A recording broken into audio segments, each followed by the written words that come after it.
Good morning. এখন বাজে সকাল 4টে। আজকে অনেক তাড়াতাড়ি উঠে ফেলেছি, সুন্দর একটা সকাল দিয়ে আজকের ব্লগটা শুরু করব। ব্লগ করব কি না জানি না, কিন্তু বাইরেটা দেখো এখনও সূর্য ওঠেনি, এখন 5:30 বেজে গেছে। তাই তোমাদের সাথে একটু বাইরেটাতে এলাম, খুব ভালো লাগছে, প্রচুর ঠান্ডা বাতাস, একটা ঠান্ডা ভাব। শীতকাল তো বেশ ভালো লাগছে সত্যি কথা। দেখো আমার কি অবস্থা, আমি ঘুম থেকে উঠে এটা পরে বাইরে চলে এসেছি। চলো কফিটা বানিয়ে দিয়ে এসেছি, একটু কফিতে চুমুক দিই, তাহলে ঘুমটা কেটে যাবে, সারাদিনে একটা ফ্রেশ এনার্জি পাবো। আর তার সাথে বেরোবো একটু হাঁটতে, তোমাদেরও নিয়ে যাই। কোথায় যাবে বলো তো? চলো দেখি, বেরিয়ে পড়ি, তারপরে ঠিক করি আজকে তোমাদের কোথায় নিয়ে যাই। একটু কথা বলতে বলতেই তোমাদের সাথে বেরিয়ে পড়বো। সুন্দর একটা সকাল, অনেকগুলো মাস পর এরকম একটা সকাল দেখতে পেলাম। আমার খুব ইচ্ছে যেন আমি রেগুলার এই সুন্দর সকালটা দেখতে পাই, সুন্দরভাবে থাকতে পারি। আমার তো বেলা হয় উঠতে, জানো তো আমার শরীরের কন্ডিশনটা কীরকম, ওটা বলতে আর ভালো লাগে। চলো আজকে তোমাদের জন্য এই কফি, শুধু আমার একার নয়, তোমাদের জন্যও কফি। তো এই ব্ল্যাক কফি খেতে সকালবেলা একদম ভালো লাগে না, সত্যি একটু তেতো তেতো লাগে না? আমি কিন্তু বিনা সুগারেই খাই, মানে খাই বলতে রেগুলার খাই না, যখন এরকম সকালে উঠতে পারি তাহলেই কিন্তু এই কফিটা খেয়ে বেরোই। ফোনটা পড়ে যাচ্ছিলো, একটু সেট করে নিলাম। কি ঠান্ডা লাগছে, কফিটা খেলে তবে বেরোতে পারবো। ভাবলাম টুপিটা পরে নিই, তারপরে আবার কফিটা খেলে গরম লাগবে, এটা ভেবে খুলে দিলাম। তো এই রকমই চললো সকালবেলাটা, খুব ঠান্ডা, বেশ সুন্দর একটা সকাল তোমাদের সাথে শেয়ার করতে পেরে বেশ ভালো লাগছে। আর কি তেতো লাগছে গো কফিটা, মনে হচ্ছে না যে খাই, কিন্তু খেতে হবে। আমার না সুগারটা আমি একটু অ্যাভয়েডই করি, সুগার ফ্রিও খেতে পারি, কিন্তু সুগার ফ্রিটাও আজকে আর নিলাম না, এমনি কফিটাই নিয়েছি। তো দেখা যাক, সকালটা তো সুন্দর করে শুরু করতে চেয়েছি, কিন্তু কীরকম কী হয়। তো চলো আজ কফিটা তাড়াতাড়ি করে শেষ করি, শেষ করে বেরোই, কারণ 6টা বাজতে যায়, খুব বেশি দেরি করে বেরোলে ভালো লাগবে না। আর সূর্য প্রায় উঠে যাচ্ছে, তো এই কফিটা খাচ্ছি আর হাতটা গরম, বেশ ভালো লাগছে, গরম হাতটা গালে নিতে বেশ কিন্তু ভালো লাগে। সকালবেলায় একটুখানি কফি অনেকটা নাকি ফ্রেশ করে, এটা আমাকে ভাই বলে যে অনেক ফ্রেশ লাগে সকালে কফি খেলে, অনেক এনার্জি পাওয়া যায়। আমি রেগুলার খাই না, কিন্তু যখন সকালে উঠি তখন চুপিসারি খেয়ে নিই, আর মনে মনে ভাবি হয়তো ঠিকই বলে, অনেকটা এনার্জি পাওয়া যায়। তো চলো সকালে কফিটা খেয়ে একটু হাঁটতে বেরোই, তোমরাও আমার সাথে ঘুরে আসবে, চলো বেশ ভালো। তাড়াতাড়ি করে কফিটা শেষ করে এবারে বেরিয়ে পড়বো হাঁটতে। বেশি কিছু করব না, চুলটা জাস্ট ক্লাচার দিয়ে আটকে একটু শীতের ক্রিম লাগিয়ে বেরিয়ে পড়েছি। দেখো সূর্যটা উঠছে, কতটা সুন্দর লাগছে দেখতে বলো। আর এই হলাম আমি, হাঁটতে হাঁটতে কোথায় যাব সেটা জানি না, কিন্তু হাঁটতে বেরিয়ে পড়েছি, বেশ ভালো লাগছে। তো চলো হেঁটে নিই, হেঁটে নিয়ে আলটিমেট কোথায়, হাঁটতে হাঁটতে দেখো এলাম কোথায়, সেই কাঁসাই নদী। আমার বাড়ি থেকে অনেকটা দূর, জানো তো। সকাল সকাল উঠতে পেরেছি বলে আজকে অনেকটা হাঁটতে আসতে পারলাম, কিন্তু এসেই বা কী হলো, ভেবেছিলাম শান্তি মনে বসে একটু কাজ করব, এতগুলো গাড়ি এখানে, এখানে সব গাড়িগুলো ধোয়ানোর জন্য নিয়ে আসে।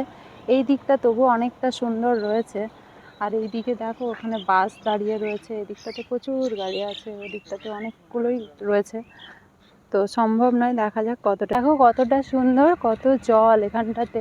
আর আসতে পেরে না বেশ ভালো লাগছে, জানো। আজকে ভেবেছিলাম যে সকাল সকাল তোমাদের সাথে এটা শেয়ার করব। দেখো আজকে ভাবিনি, ভেবেছিলাম অনেক দিন আগে যে সকাল সকাল শেয়ার করব, কিন্তু আজকে যে শেয়ার করতে পারবো সেটা কিন্তু ভাবিনি। বেশ ভালো লাগছে এখানটা, জানি না এখন লাইভে গেলে কেউ থাকবে কি না, কিন্তু আজকে আমি একটু লাইভ করে নিই, চলো তোমাদের সাথে একটু কথা বলে নিই। তো আনন্দের সাথে যে আমি ব্লগটা স্টার্ট করেছিলাম সেটা তো তোমরা দেখলেই, কতটা আমি খুশি হয়েছিলাম যে অনেকটা সকালবেলায় উঠেছি, অনেক দিন, অনেক মাস পর আমি এলাম। সকালবেলাটা এখানটা বেশ ভালো লাগে, জানো। তো সকালে এসে এত বাজে বাজে কমেন্ট করছিল রাম গায়েন বলে একটা ছেলে, এত খারাপ লাগলো না, যার কারণে আমি অনেক কিছু বলেও ফেলেছি, আর বলার পরেও আমার নিজের খুব খারাপ লাগছে যে তোমাদেরকে আমি এত ভালোবাসি, আর ওই মানুষটার জন্য আমি সকালটা অনেক কিছু বলে ফেলেছি, সেটার জন্য সরি। আমার খুব খারাপ লাগছে যে এত বাজে বাজে কথা এরা কেন বলতে আসে, আর সকাল সকাল যদি এরকম কেউ কিছু বলে না, খুব খারাপ লেগে যায়, জানো তো। সকালটা একরকমভাবে শুরু করলাম, সকালে উঠেছি তাড়াতাড়ি, তো আমি হাঁটতে বেরিয়েছিলাম, এমনি ভাবিনি যে এতটা আসবো, একটু একটু করে যেন আমি এদিকটা চলেই এলাম, এরকম ব্যাপারটা হয়ে গেল।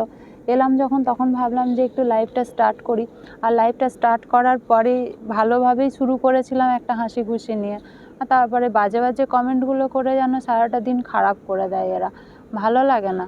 যদি কিছু ভুল হয় তো সরি, আর কিছু বলার নেই। আর এরকম নোংরা নোংরা কমেন্ট করে, আমি জানি না এই নোংরা কমেন্টগুলোর কী করব আমি। আর সবাই করে না। দেখো এসছে 50 জন, তার মধ্যে একজন নেগেটিভ কমেন্ট করেছে, আদারওয়াইজ কেউ নেগেটিভ কমেন্ট করেনি। আর আমার কমেন্টটা না আমি পড়ে ভুল করেছি, আমি যদি না পড়তাম তাহলে হয়তো আমাকে কিছু বলতে হতো না। এইরকম মানুষজন পৃথিবীতে প্রচুর আছে যারা মানুষকে এইরকম ডিমোটিভেট করে, এইরকম নোংরা নোংরা সকালবেলায় কমেন্ট করে, যেগুলো সত্যিই খুব খারাপ লাগে। আর যারা করে তাদেরকে যতই যাই বলি না কেন, তাদের কিছু হয় না। কারণ এরকম আমি প্রত্যেক দিনই ইউটিউবে দেখি যে সবাই সব চ্যানেলে গিয়েই বলে এরা। আর শুধু যে আমাকে তা নয়, কিন্তু এগুলো বলাটা কি ঠিক? এগুলো তো উচিত নয়। আর তুমি যদি আমার ভিডিওটা দেখে থাকো তাহলে তোমার না এটা একদমই ঠিক হয়নি। কোনো মেয়েকে এভাবে তোমার বলাটা একদমই ঠিক না। তোমার যদি চ্যানেল ভালো না লাগে তুমি দেখো না, তোমাকে আমি সেভাবে কোনো পান সুপুরি দিয়ে নেমন্তন্ন করে নিয়ে আসিনি। কিন্তু তুমি চ্যানেলে এসে কখনো আর কোনো দিনও এরকম কোনো কথা বলবে না, ঠিক আছে? আমি তোমাকে এটা ওয়ার্নিংই দিচ্ছি বলতে পারো, ঠিক আছে? নেক্সট টাইম যদি তুমি এসে কখনো এরকম কমেন্ট করো, তারপরে দেখো কি হয়। আমি কিন্তু ওখানে রিপোর্ট মারতে পারতাম, কিন্তু আমি এত বেশি রেগে গেছিলাম যে সেটা আমার মাথাতেই ছিল না যে আমি রিপোর্ট মারি। তো সব কিছুই করা যায়, একজন ইউটিউবারকে তুমি কখনো এরকম কথা ওপেনলি বলতে পারো না, তোমার সাথে আমার কোনো ইয়ে নেই। আর তুমি এরকম বাজে কমেন্ট কখনো করতেও পারো না। তো নেক্সট টাইম আর করো না। আর তোমাদের সাথে আমার সন্ধ্যেবেলায় আবারও দেখা হবে, সেটা আমি লাইভেও শেয়ার করলাম। তো চলো, আমার খারাপ লাগছে না, তবে আমি খুব খুশি এটা ভেবে যে আমার ইউটিউবের জার্নিটা অনেকগুলো বছরের, সেখানে আজ পর্যন্ত আমার কখনো নেগেটিভ কমেন্ট আসেনি। এই কদিন আমি লাইভে আসা শুরু করেছি, আর তাতে করে একবার এসেছিলো, আর আজকে একটা এলো নেগেটিভ কমেন্ট। তো কি বলো তো, এটাতে বোঝা যায় যে আমি সঠিক পথে এগোচ্ছি কি না। জীবনে যখন তুমি সাকসেসের দিকে এগোবে তখনই বাধা আসবে, তার আগে আসবে না। তো এটা আমার একটা খুব ভালো লেগেছে, এদের নেগেটিভ কমেন্টটা যেমন আমাকে হার্ট করেছে বা আমার খারাপ লেগেছে, তার সাথে আমার এটাও ভালো লেগেছে যে হ্যাঁ, আমি সঠিক পথে এগোচ্ছি আর আমি আমার লাইফে সাকসেসের দিকে এগোচ্ছি। যার কারণে এই নেগেটিভ কমেন্টগুলো মানুষকে অনেকটা শেখায় আর এগিয়ে যেতে সাহায্য করে।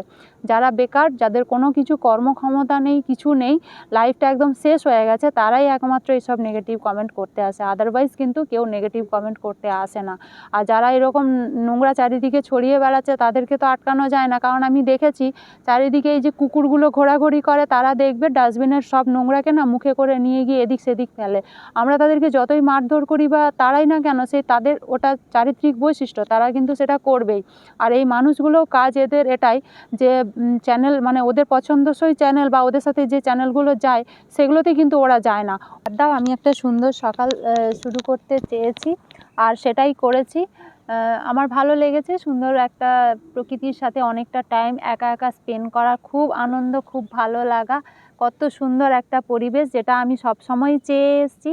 আর যে যা বলেছে আমি মাইন্ড থেকে করে দিয়েছি। তোমরা যদি আমার ভিডিওটা দেখো বা তোমাদের ভালো লাগে, যারা যারা দেখছো নতুন, তারাও আমার চ্যানেলটা সাবস্ক্রাইব করে দিও, একটু কমেন্ট করে জানিও, আমার পাশে থেকো, সাথে থেকো, এটুকু আমি তোমাদের কাছে আবদার করতে পারি। আর কিছু না, তোমাদের পরিবারের মেয়ে হিসেবে এটুকুই আমি চাইতে পারি।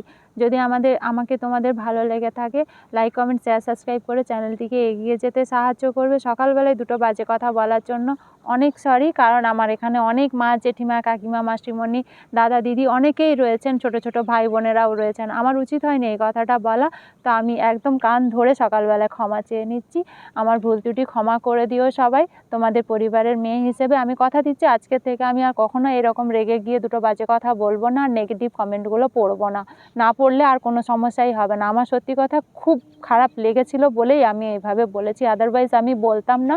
তোমরা প্লিজ আমার পাশে থেকো, সাথে থেকো, তোমরা আস্তে আস্তে বুঝতে পারবে যে আমি কীরকম মেন্টালিটির মানুষ, তাহলে তোমরা আমাকে অনেকটা ভালোবাসতে পারবে, এটুকু বলতে পারি। চলো, আজকের ভিডিওটা এখানেই এন্ড করছি। কালকে আবার তোমাদের সাথে দেখা হবে লাইভে, সবাই এসো, জয়েন হও, তোমাদের সাথে অনেক কথা বলি, ভালো লাগে আমার। চলো, বাই বাই।